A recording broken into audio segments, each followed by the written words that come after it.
Hello everyone, welcome to back my channel. আজকের ভিডিওতে আমি আপনাদেরকে দেখাবো যে কিভাবে আমরা এই ঝুমকোর কানের দুলে যে 22 ক্যারেট অরিজিনাল হলমার্ক কানের দুলগুলো আছে কিভাবে আমরা আসলে তৈরি করি বা একে একে ধাপে ধাপে কিভাবে এই দুলগুলো সেটিং করি সেটাই আপনাদেরকে আজকের ভিডিওতে দেখাবো। আপনারা ভিডিওটি স্কিপ না করে মনোযোগ সহকারে পুরো ভিডিওটি কন্টিনিউ করবেন। আর আপনারা যারা আমাদের চ্যানেলের নতুন দর্শক অবশ্যই চ্যানেলটি সাবস্ক্রাইব করে পাশে থাকা বেল বাটনটি অন করে দেবেন। যারা আমাদের এই ভিডিওটি ফেসবুক এবং ফেসবুক পেজ থেকে দেখতেছেন অবশ্যই ফলো দিয়ে অ্যাক্টিভ থাকবেন।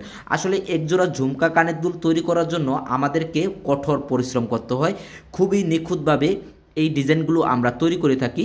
তো আসলে কাস্টমারের ডিজাইন অনুযায়ী কাস্টমারের যেই ডিজাইনগুলো চায় আমরা আসলে সেই ডিজাইনগুলোই সেভাবেই কাস্টমারকে দেওয়ার জন্য আসলে এই ডিজাইনটি ছিল করার মতো, তো সেটি চেঞ্জ করে সে অন্য একটা ডিজাইন করবে, সেই জন্যই কিন্তু আমাদের কাছে অর্ডার করেছিলেন আর সেই ডিজাইনটি তৈরি করেছি।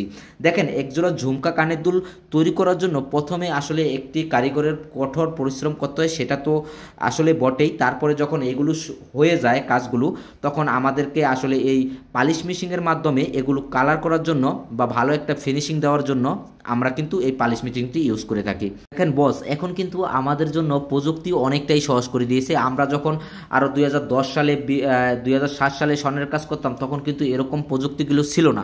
এখন দেখেন কি সুন্দর নিখুঁতভাবে পালিশ মেশিনের দ্বারাই আসলে যেই ডিজাইনটি আমরা তৈরি করেছি ঝুমকা কানের দুলে সেটি কিন্তু ফিনিশিং দিয়ে দিয়েছি। এখানে আসলে খুবই কঠিন একটা কাজ হয়, এখানে আসলে একটু ভুল হলে কিন্তু জিনিসগুলো বেঁকা হয়ে যেতে পারে, যদি হাত থেকে ছুটে যায় বিভিন্ন একটা টেনশন থাকে। আসলে এই কাজগুলো হয় কি খুবই নিখুঁতভাবে আমাদেরকে করতে হয়। ধীরে আমি আসলে আমার যেই কাজগুলো ছিল সেগুলো পালিশ মেশিনের দ্বারাই সুন্দর কিন্তু একটা কালার চলে আসছে। তো যেহেতু আমি পালিশ মেশিনের দ্বারাই কাজটা করেছি, এখন এগুলো পরিষ্কার করার জন্য এই মেশিনটা ইউজ করব। এটার নাম হচ্ছে জিগজিগ। এখানে কিছুক্ষণ রাখার পরে আমার প্রায় 10 মিনিট 5 মিনিট রাখার পরে আমি এটাকে উঠিয়ে নেব। উঠিয়ে নেওয়ার পরে দেখেন এখন এটাকে কালার করার জন্য পরবর্তী প্রসেসে চলে গিয়েছে। পরবর্তী প্রসেসটি হচ্ছে এটাকে কালার করতে হবে খুব নিখুঁতভাবে। কালার শেষে আমি আসলে কি করব, ঝুমকোগুলো আসলে ফিটিং করব। আমরা আসলে সিম্পলি কালার করার জন্য আমরা আসলে এই পদ্ধতিতেই ব্যবহার করে থাকি, যেহেতু অনেক অনেক দোকানে আছে অন্য পদ্ধতিতে কালার করে, যেরকম চটকার মাধ্যমে আসলে কি স্বর্ণগুলো কালার করা হয়।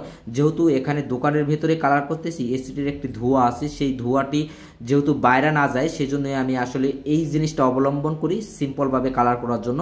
যখন কোনো গভীরতাভাবে কালার করার প্রয়োজন হয় তখন কিন্তু আমরা ওইভাবেতে কালার করি, যেভাবেতে প্রচলিতভাবে আমরা স্বর্ণকাররা আসলে এই ডিজাইনগুলো কালার করে থাকি। যেহেতু বস এখন আমার কিন্তু কালার করা অলরেডি কমপ্লিট হয়ে গেছে, এখন আমি আসলে যেই ডিজাইনগুলো তৈরি করেছি একে একে সেট করব এবং কি আপনাদেরকে দেখাবো। আসলে ডিজাইনগুলো খুবই অসাধারণ। দেখেন, এই কাজগুলো আমি আসলে অনেকটা পরিশ্রম করে এই কাজগুলো করেছি, তো আপনাদের জন্য আসলে ভিডিওটি করেছি। এই জন্য অনেক কাজগুলো আসলে আমি তুলে ধরতে পারিনি, অনেক সময়তে কাস্টমারের চাপ ছিল। দেখেন এখন কিন্তু সুন্দর একটা ভিউ চলে আসছে। যারা যারা কিনবেন এই ডিজাইনগুলো তারা কিন্তু চলে আসবেন, দোকান হচ্ছে লেভেল 1 আয়না সিকিন। আমরা সবসময়তে আপনাদের একটা সঠিক ডিজাইন দেয়।